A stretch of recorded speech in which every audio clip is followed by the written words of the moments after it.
玄蛇，突飞猛进，那不灭血。如此也好，不炼丹的药材还是有益吧。你能留在巫族一段时间，想找个人好。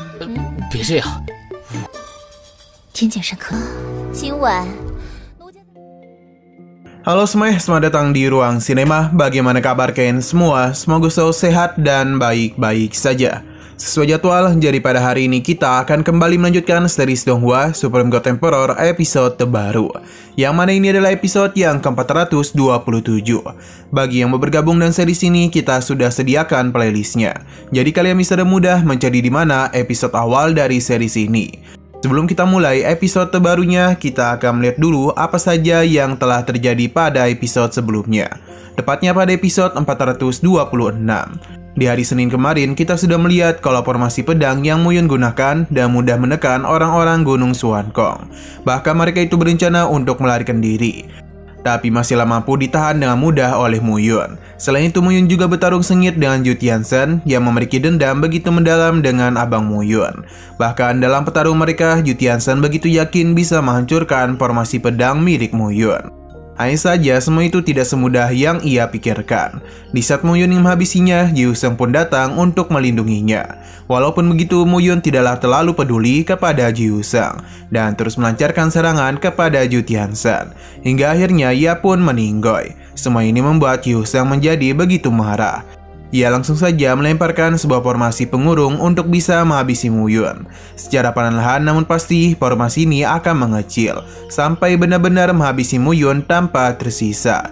Di saat kondisi terdesak itulah Mu Yun menggunakan dragonisasinya dan begitulah ia pun bisa terbebas. Sekarang kita akan melanjutkan episode terbarunya. Ji Wuseng yang kesal berencana untuk kembali menyerang Mu Yun, namun semua itu tidak akan dibiarkan oleh Miao Xianyu. Dirinya dan mudah menahan pergerakan Ji Wuseng dan teknik ular hitam miliknya.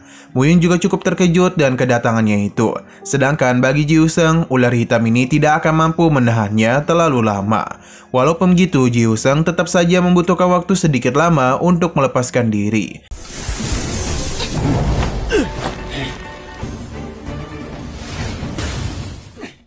Yang datang kemari tidak hanya Miao Xianyu saja, namun juga ada rekannya di sini. Mereka pun bersyukur melihat Mu Yun yang baik-baik saja.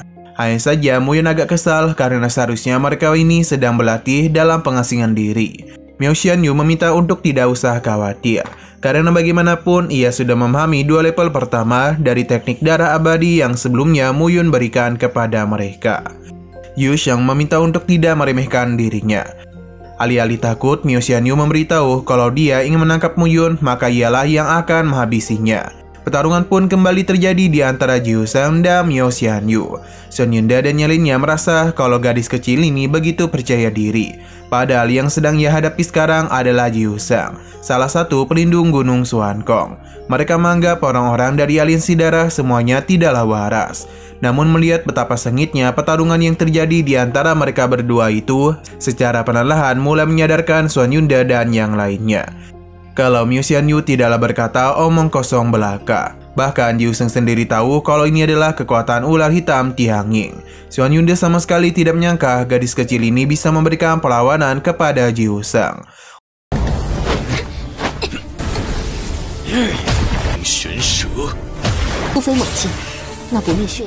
Untuk Xing Mangyu sendiri sudah menyadari kalau pemahaman Miao Xianyu tentang garis keturunan dan juga jiwa ular Tianjing Xingxuan telah mengalami kemajuan yang pesat.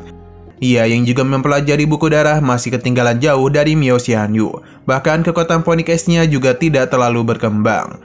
Mu Yun menenangkannya karena meskipun ular hitam Tiangying adalah binatang mitos, tapi jiwa Phoenix S milik Xing Mangyu masihlah lebih unggul. Namun perlu diingat juga kalau Miao Xianyu memiliki jiwa dewa Tianjing Quanzhen dan sekaligus memiliki garis keturunan ular hitam Tiangying. Bisa dikatakan kalau pemahaman darah abadi memang sangat cocok untuk Miao Xianyu gunakan. Kembali ke dalam pertarungan, yang mana lagi dan lagi Miao Xianyu bisa memberikan perlawanan kepada Ji Wuseng. Sun Yunda dan yang lainnya hanya bisa melongo saja. Bagi golongan Yuxian, Miao Xianyu benar-benar hebat karena ia memiliki darah dan juga jiwa binatang suci. Ia pun menamakan hal ini dengan Mu Yun. Walaupun masa lalunya adalah seorang raja peri, tapi tubuh Mu Yun sekarang tidaklah begitu istimewa. Jadi karena itulah Muyun menggunakan kemampuan alkemisnya untuk menyempurnakan berbagai pil agar bisa meningkatkan kekuatan tubuhnya. Selain itu Muyun juga melatih beberapa ilmu seni bela diri agar kekuatannya terus meningkat.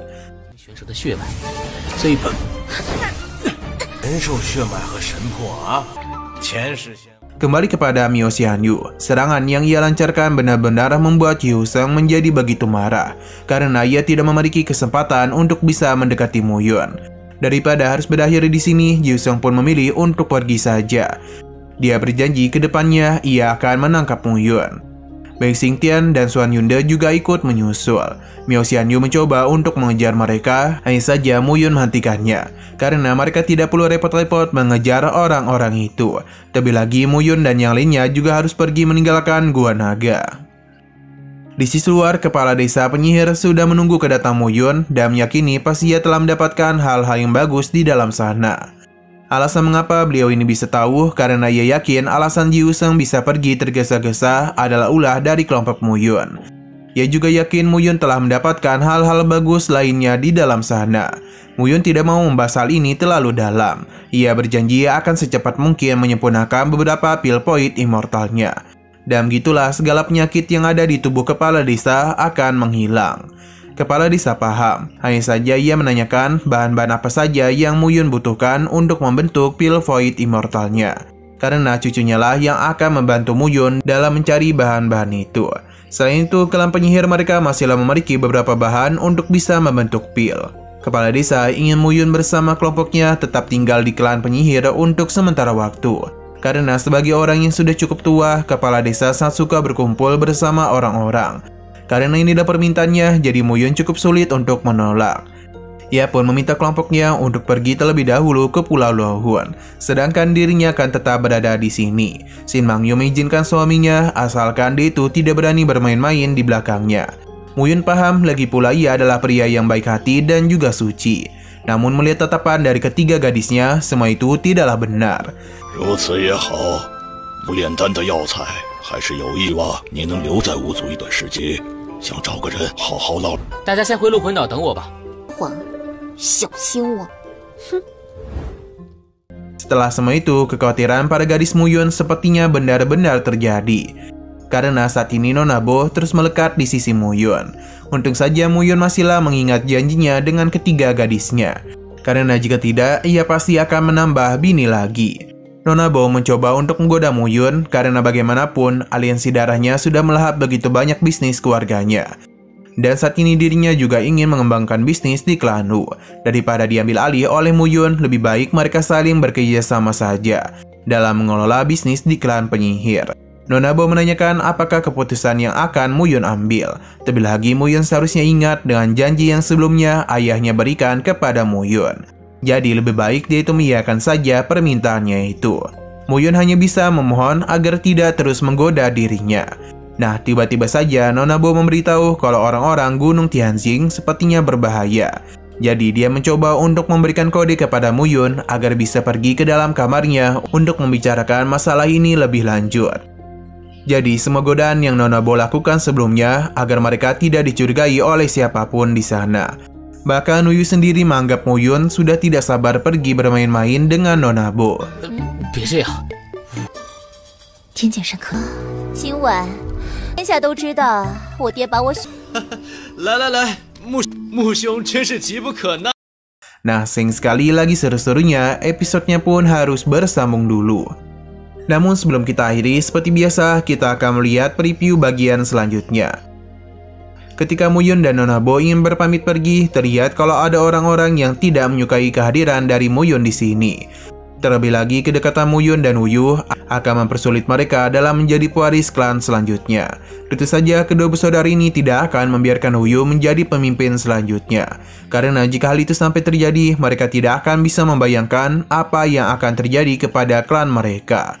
Kedua saudara ini tidak bisa berbuat apapun selain meminta bantuan kepada Menara Lanjin ataupun orang-orang dari Pavilion Bayangan.